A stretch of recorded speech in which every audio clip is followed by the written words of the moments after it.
తాకట్లో ఉన్న మీ బంగారాన్ని విడిపించి ఆ రోజు ఆన్లైన్ రేటుకి కొంటాం. Sharma gold company. నమస్కారం, వెల్కమ్ టు సుమన్ టీవీ. నేను గీతాంజలి. ప్రస్తుతం మనతో పాటు భారతీ శంకర పీఠం వ్యవస్థాపకులు, ప్రముఖ ఆధ్యాత్మికవేత్త, బ్రహ్మశ్రీ అన్నవరపు తిరుపతిమూర్తి అవధాని గురువు గారు ఉన్నారు. వారితో మాట్లాడదాం. గురుగారు నమస్కారం అండి. ఓం శ్రీ మహాగణాధిపతయే నమః. గురుగారు, దైవికంగా మాట్లాడుకుంటే కొన్ని నిత్య సందేహాలు ఉంటాయండి. ఇందులో భాగంగా దానం అనేది ఇస్తూ ఉంటారు సందర్భాలను బట్టి, వారి వారి జాతకం బట్టి, కొంతమంది గురువులు చెప్పిన దాన్ని బట్టి. అయితే కొన్ని వస్తువులు అసలు దానం ఇవ్వకూడదు అని అంటారండి. ఆ వస్తువులు ఏంటి, ఎందుకు ఇవ్వకూడదు, ఇస్తే ఏం జరుగుతుంది? తప్పకుండా అమ్మా, కోపం రాదు కదా? లేదండి, చెప్పండి. మొట్టమొదటిగా అన్నం అనేటువంటి పదార్థాన్ని దానం చేయకూడదు. ఎంత మాట అన్నారు, ఇన్ని అన్నదానాలు చేస్తాం. అన్నాన్ని ఎప్పుడూ కూడా ప్రసాద వితరణగానే మనం పెట్టాలి. దానం అనేటువంటిది చేయడానికి మనం ఎవరం? మనకున్నటువంటి హక్కు ఏంటి, మనకున్నటువంటి అర్హత ఏంటి? అన్నప్రసాద వితరణ అనేటువంటిది మనిషికి కడుపు నింపుతుంది. నేను దానం చేస్తున్నా అనేటువంటిది నీ అహంకారానికి నిదర్శన. వెంటనే చాలా మంది కోపాలు వచ్చి రకరకాలుగా మంచిది. ఎవరేం చేస్తారంటే వాస్తవం చెబితే కుక్కకి నెయ్యన్నం పనికిరాదని చెప్పి నిజాలు మాట్లాడితే ఎవరికి నచ్చదు. అన్నాన్ని ప్రసాద వితరణగానే మనం పెట్టాలి మినహాయిస్తే అన్నదానంగా నువ్వు పెట్టావా తర్వాత నీకు తింటాను కూడా మిగలదు. అంటే ఆ ఒక దోషం నేను అంత పట్టి పీడిస్తుంది. అన్నప్రసాద వితరణగా నువ్వు పెడితే అవతల వ్యక్తి పారేసినా నీకు దోషం రాదు, తిన్నంత తిని. అన్నదానంగా నువ్వు చేసినప్పుడు అవతల వ్యక్తి ఎంతైతే పారేశాడో అంత దోషాన్ని నువ్వు మూట కట్టుకుంటావు. అది దీనికి అన్నప్రసాద వితరణ. అన్నము అంటే పరబ్రహ్మస్వరూపం. ఆ పరబ్రహ్మస్వరూపం దాన్ని నువ్వు దానం చేయడానికి నువ్వెవడివి? దానం చేయడానికి నువ్వెవరివి? రెండు, అన్నదానము అనేటువంటి మాట వస్తే నువ్వు బ్రతికినంతకాలము కూడా రోజు ఒక మనిషికి పెడుతూనే ఉండాలి. అన్నప్రసాద వితరణ వారానికో 10 రోజులకో నెల రోజులకో 10 మందికో 5గురికో మనం పెట్టగలిగాం, అది వితరణ. అంటే అలా చెప్పాలా అండి? అన్నప్రసాద వితరణ అంతే.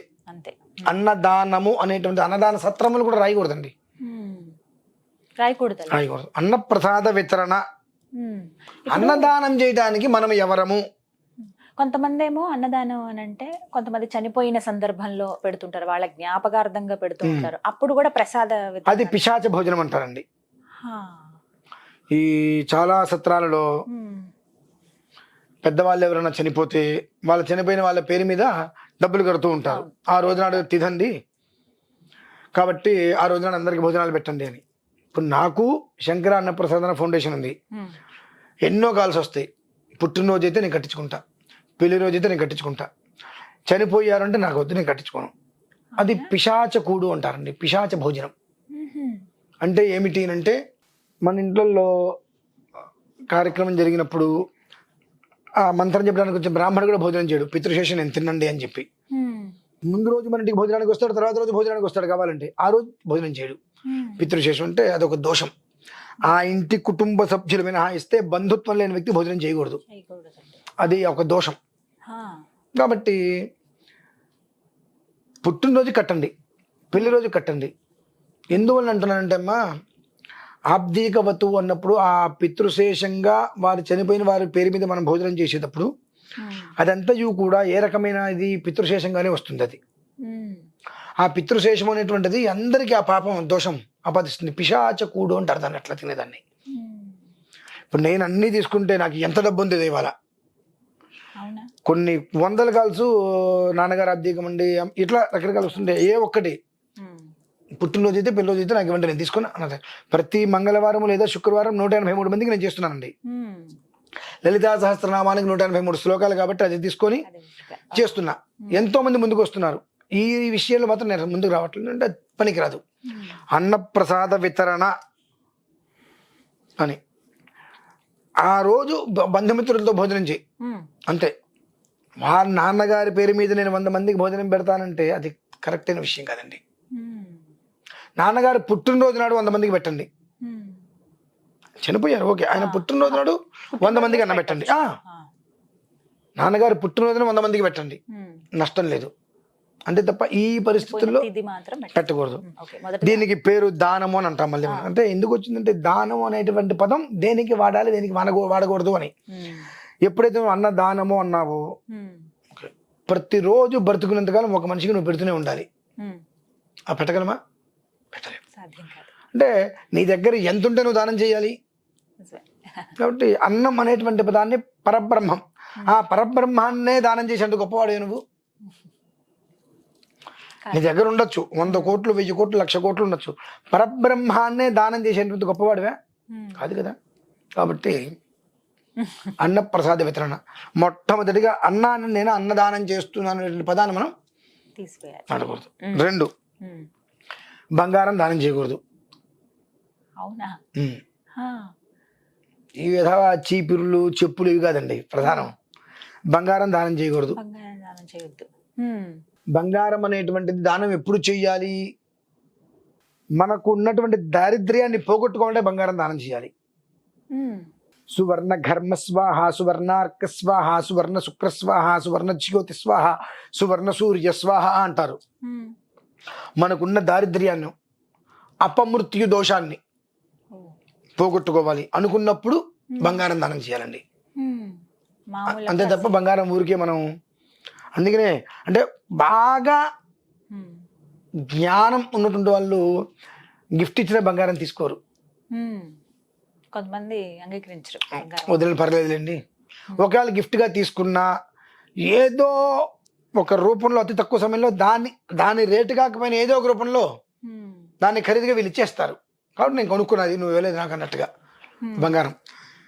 మనిషి ఇప్పుడు మొన్న మనం అనుకున్నాం అమావాస్య రోజు నాడు కొన్ని ప్రమాదాలు రీత్యా అని చెప్పి ఎంత 59 గ్రాములు శివలింగాన్ని తీసుకెళ్ళి అక్కడ మనం నీళ్ళల్లో అలా లైవ్ పెట్టామండి. అది అభిషేకం చేయటము, కామాక్షి అమ్మవారి దగ్గర అర్ధరాత్రి అభిషేకం చేయటము, ఉదయం అభిషేకం చేయటము, నీటిలో దాన్ని ఇట్లా జల ప్రతిష్టలాగా విడిచిపెట్టడం కూడా మేము వీడియో చేసాం.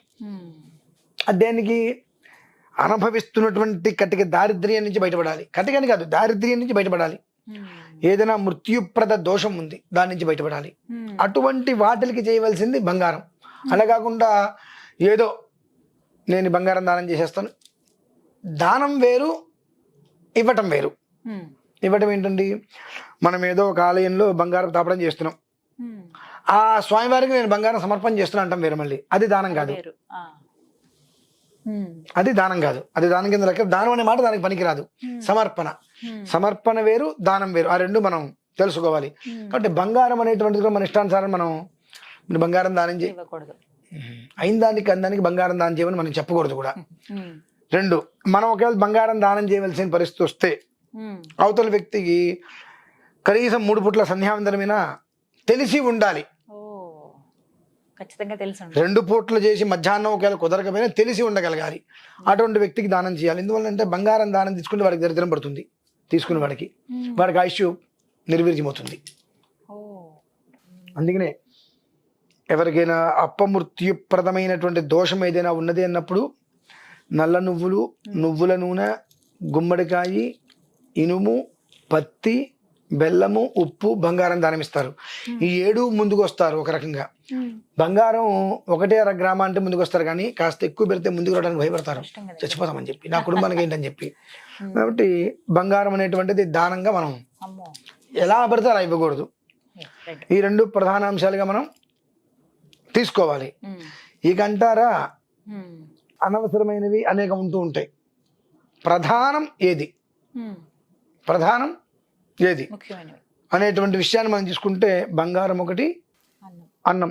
ఈ రెండిట్లోని మనం దానం అనేటువంటిది చేయకుండా ఉండటం చాలా ఉత్తమం.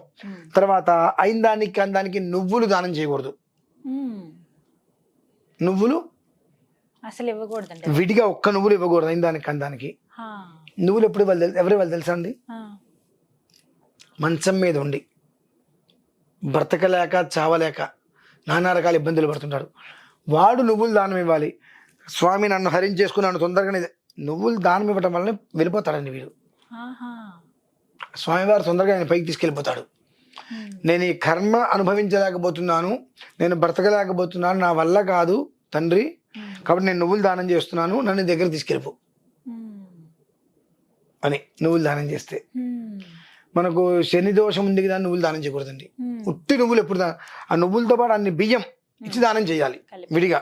కానీ ఉట్టి నువ్వులు మనం ఎప్పుడైతే దానం చేస్తామో అది మనకు అంత్యదశం తీసుకొస్తుంది. మూడవది. ఎంతమందికి వరకు ఈ విషయం తెలుసు అని అంటే తెలిసినా బయటికి చెప్పరు. ఇది ఒకటి తెలుసుకోవాలి అయితే అందరూ. తెలిసినా బయటికి చెప్పరు. బయటికి చెబితే రేపొద్దున ఇది బాగాలేదు, ఈ దోషానికి నువ్వులు ఇవ్వంటే ఎవరు ఇవ్వరుగా. నువ్వులు దాన్ని తీసుకుని దానికి ఇంత డబ్బు తాంబూలం ఇవ్వాలి, ఇవన్నీ ఉంటాయి కాబట్టి ఎవరు ముందుకు రారు. కాబట్టి తెలిసినా దాదాపుగా ఎవరు విషయాలు చెప్పరు. ఎందుకని చెప్తే మాకు ఇది కాస్త కష్టంగా గడుస్తూ ఉంటుంది కదా, కాబట్టి చెప్పరు. మనకు తెలిసి మనం ఆచరిద్దాం అనుకున్నా మనం మొదటి నుంచి కూడా శని బాలేదా నువ్వులు దానం చేయి ఇవే విన్నాం. కాబట్టి మనం ఆచరణ మానేద్దాము అనేటువంటి స్థితి రాదు. ఈ మూడు ప్రధానంగా మనం దానం అనేటువంటిది మొదట్లో అసలు దానం అనే మాట మొదటి తీసేయాలి.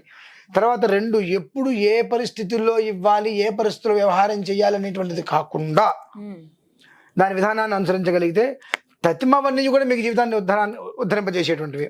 అలాగే సరే ఇప్పుడు అనుకున్నాం ఇందాక ఒక చీపిరి అన్నాం, ఎవరు దానం తీసుకోరు, దాని గురించి మనం చెప్పుకోవడం కూడా పెద్ద ఉపయోగం ఏం లేదు. చెప్పులు దానం ఇవ్వాలండి, దానం ఇవ్వాలి. అంటే అందుకునే వాళ్ళ అర్హత ఎలా ఉండాలండి? ఎవరైనా పర్వాలేదా? ఎవరికి ఇవ్వాలి అసలు? ఎప్పుడు కూడా జీవితంలో మనం గుర్తుపెట్టుకోవాల్సింది ఏంటంటే మనం ఒక వస్తువు దానం ఇస్తుంటే మనం రెండు చేతులతోటి ఇవ్వాలి. అందుకునేటువంటి వ్యక్తి ఒక్క చేతితోటి అందుకోవాలండి. ఒక్క చేతితో అందుకొని ఆయన పెట్టిన తర్వాత తోడుగా రెండో చేయి పెట్టాలి మినహాయిస్తే ఇలా రెండు చేతులతో మనం పెట్టకూడదు. ఆ ప్రతిగ్రహీత దానం తీసుకునేటువంటి వ్యక్తి సమర్థుడై సంధ్యావందనాది విషయాలన్నీ కూడా ప్రతినిత్యము చేసుకునేటువంటి జ్ఞాని అయితే అతనికి తెలుస్తుంది. ఏకహస్తేన ప్రతిగృహ్ణీయాతు, ఒక్క చేతితోటే మనం తీసుకోవాలనేటువంటి విషయం తెలుస్తుంది. ఎప్పుడైతే మనం దానం ఇస్తున్నప్పుడు అవతల వ్యక్తి రెండో చేయి పెట్టాడో ఆ వ్యక్తికి మనం దానం ఇవ్వద్దు. ఆ వ్యక్తికి దానం ఇచ్చావా అతని అనువంశంగా ఉన్న దోషాలు మొత్తం మనకు వచ్చేస్తాయి. అంటే అందరికి ఇప్పుడు చెప్పులు దానం అని అంటే ఎవరో లేని వాళ్ళకని ఇస్తాం కదా గురువు. అవి దానాలు కాదండి, వాటిని దానం అంటారు. దానం అనేది అంటే ఒక ప్రక్రియగా వైదిక క్రియతో మంత్ర విధానాన్ని అనుసరించి చేసేటువంటి దానం.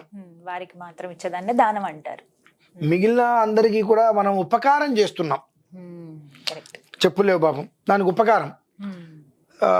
పడుకున్నారు, వాళ్ళకి పాపం ఇబ్బందిగా ఉంది, దుప్పట్లేదు, అది ఉపకారం. వాళ్ళకి నువ్వు ఎప్పుడైతే దానం చేసావన్నావో వాళ్ళ పాపాలని నువ్వు తీసేసుకుంటావు. ఎందువలన వాళ్ళకి దిక్కు లేక ఇబ్బంది అయ్యి బాధతోటి ఏం లేక ఉన్నారు, నిజమే. వాళ్ళకి నేను ఉపకారంగా, నాకు భగవంతుడు నాకు ఈ స్థితి ఇచ్చాడు కాబట్టి నేను వాళ్ళకి ఇది ఉపకారంగా, చలిలో ఉన్నారు, ఆ చలి మనకి ఎలా ఉంటుంది అనే ధ్యాసను దుప్పటి కప్పు. అంతేగాని నేను దుప్పటి దానం చేస్తున్నా, ఇవి దానాల కింద లెక్కరావు. ఇవి నువ్వు దానం అని ఎప్పుడైతే చేస్తావో అది దుప్పటి కావచ్చు, చెంబు కావచ్చు, చాట కావచ్చు, మంత్ర ప్రక్రియ లేకుండా చేసేటువంటిది ఏది కూడా దానం కాదు. దానం అనేటువంటిది మంత్ర ప్రక్రియ లేకుండా ఇవన్నీ నువ్వు చేసావా దానివల్ల నీకు దోషమే వస్తుంది. ఆ మనిషికి నువ్వు ఉపకారం చేస్తున్నావు. అతనికి కట్టుకోవడానికి బట్టలు లేవు, వస్త్రదానం అనద్దు, వస్త్రం ఇచ్చి కట్టుకోమని చెప్పు, అంతవరకే. కప్పుకోవడానికి లేదు, గొంగలు ఇచ్చి కప్పుకోమని, లేదా కప్పేసి తినడానికి లేదు, ఓ అన్నం తీసుకొచ్చి ప్యాకెట్ తీసుకొచ్చి అతను ముందు పెట్టు, ఇంతే. వీటిని దానం అంటానికి అర్హతలు లేవండి. అంటే ఇప్పుడు అసలు ముందు దానం అనేటువంటి దేన్ని అంటారు కూడా తెలుసుకోవాలి కదా. దానం అయింది ఏంటి, దానం కాంది ఏంటి అనేటువంటిది కూడా తెలుసుకోవాలి. మనం కన్యాదానం అంటుంటాం. కన్యా మహాదానం దుగ్ధమహం సంప్రదద్దే అని ఆపేస్తాం అక్కడికి. మనం ప్రతి దానంలో కూడా నమమ అంటాం అంటే ఇక నాది కాదు అని చెప్పి. ఇక్కడికి వస్తే సంప్రదద్దే అని ఆపేస్తాం. అని ఏంటంటే తర్వాత పురుళ్ళు పుణ్యాలు అన్నీ కూడా మళ్ళీ చూసుకోవాలి కదా. కాబట్టి మమ అన్నట్లు అక్కడ సంప్రదదే అని ఆపేస్తున్నాం. అంటే దానం అయిందేంటి, దానం కానిదేంటి, దానం ఏది ఇవ్వాలి, ఎవరు పుచ్చుకోవాలి, ఎవరికి ఇస్తే దానం అవుతుంది, మంత్రప్రయోగం లేని దానం ఎలా అవుతుంది, మంత్రప్రయోగం లేనటువంటి దాన్ని దానము అని ఇస్తే నీకు ఎలాంటి దోషాలు వస్తే ఈ విషయం తెలుసుకోవాలి ముందు. అది తెలుసుకుంటే కనీసం మనిషికి, మనుజుడికి, అనాథాశ్రమానికి వెళ్ళావు, అనాథాశ్రమంలో అన్నదానం చేశాను నువ్వు చెప్పుకోవద్దు, అన్నప్రసాదం వితరణ చేశా, ఇదైతే ఒక ముఖ్యమైన విషయం తెలిసింది. అన్నదానం చేశా, నీకు ఎంత పాపం వస్తుందో నాకు తెలుసు. నువ్వు చేసినప్పుడు దానం బయటకు చెప్పుకోకూడదు, గుప్తంగా చేసేది దానం. నువ్వు 100 మందికి చెయ్యి. ఏది ఇప్పుడు నీ సొంతగా నువ్వు చేద్దాం అనుకుంటే ఎవరికి చెప్పాల్సిన అవసరం లేదు. ఒకవేళ నువ్వు ఏదైనా, నేను శంకర ఫౌండేషన్ పెట్టిన అటువంటిది ఏదైనా ఉండి 10 మందికి చేద్దాము అందరికీ దానికి అందరూ అన్ని రకాలుగా చేయగలరో చేయలేరో, నలుగురు 4 రూపాయలు ఇస్తే మన దగ్గర రూపాయికి 5 రూపాయలు పెట్టి నలుగురికి చేద్దాం అనుకున్నప్పుడు ఆ విషయం నలుగురికి తెలియజేయి. నలుగురు సహకారం కావాలి కాబట్టి. కాదు నువ్వు ఒక్కడివి ఏదైనా చేద్దాం అనుకున్నప్పుడు బ్యానర్ రాసుకుంటా నేను ఇది ఇచ్చా అది ఇచ్చా అంటే ఎంత ఇచ్చాను నువ్వు చెప్పుకున్నావు అంతకంతా నీకు దోషమే ఆపాదిస్తుంది. కాబట్టి దానం ఎన్ని ఇవ్వాలి అంటే 5 ఇవ్వాలి 10 ఇవ్వాలి అంటే అసలు దానం ఇవ్వాల్సినవి ఏంటి, దానం అనేటువంటి పేరు దేనికి వర్తిస్తుంది, సమర్పణ అనేటువంటి పేరు దేనికి వర్తిస్తుంది, సహకారం అనేటువంటి పేరు దేనికి వర్తిస్తుంది, ఉపకారం అనేటువంటి దేనికి వర్తిస్తుంది అనే విషయాలు ముందు మనం తెలుసుకోవాలి. ఇందులో భాగంగా మీరు చెప్పిన వాటిలో దానం అది కూడా శాస్త్రోక్తంగా మంత్రంతో కూడుకున్నది ఉండాలి. అందులో ఫస్ట్ అన్న వితరణ, బంగారం, తర్వాత నువ్వులు, ఈ 3 ఎలా చెయ్యాలి అనేటువంటి విషయాన్ని అనుసరించి జీవితం మారిపోతుందండి. అంతే. చెప్పులని చెప్పారు గురుగారు కూడా అలాగే ఇవ్వాలి. ఇంకా ఏమన్నా ఉన్నాయా అలా? గొడుగు ఇప్పుడు ఎండలో వెళ్తుంటారు పెద్దవాళ్ళు, గొడుగు ఇవ్వండి చక్కగా. ఇవ్వటం వేరు, దానం చేయటం వేరు. లేదు, దానం విషయం మాట్లాడితే గొడుగు దానం ఇవ్వచ్చు. గొడుగు దానం ఇవ్వచ్చండి, శుభ్రంగా ఇవ్వచ్చు, ఇబ్బంది ఏం లేదు. దానం ఇవ్వరానివి ఏవైనా ఎలా పడితే అలా ఎప్పుడు పడితే అక్కడ దానం ఇవ్వరానివి ఏవైనా ఉన్నాయి అని అంటే ఈ 3. అన్న దానం అనే మాట తీసేస్తే నువ్వు ఎప్పుడైనా పెట్టు. బంగారం ఏ సమయంలో ఇవ్వాలో దానం ఆ సమయంలో మాత్రమే ఇవ్వకుండా ఎప్పుడు ఎలా పడితే అలా ఇస్తే ఆయన చెప్పారు నేను దానం బంగారం ఇస్తే మంచిది అనుకుంటే దాని ప్రమాదాలే వస్తాయి. కాబట్టి అది అత్యవసరమా కాదా అని తెలుసుకో. అంటే అది లేకపోయినా అన్ని రకాలుగా నడుస్తుందంటే అది ఇవ్వకర్లా, ఎన్ని రకాలుగా నడకపోయినా అది ఉండవలసినదే అనేటువంటిది ప్రధానం ఉంటే మాత్రమే అది దానం చేయాలి. అలాగే నువ్వులు, ఇక మనిషి మంచం మీద ఉండి బ్రతకలేక చావలేక ఉన్న పరిస్థితుల్లో మాత్రమే నువ్వులు దానాన్ని చేస్తే, నువ్వులు ఒక్కటి అందులో ఏం కలపకుండా దానాన్ని ఇస్తే ఆ భగవంతుడు ఆయన తీసుకెళ్ళిపోతాడమ్మా. కాబట్టి ఏది దానం ఇవ్వాలి, ఎలా దానం ఇవ్వాలి తెలుసుకోవాలి ముందు. వివరించారు గురుగారు, ధన్యవాదాలు.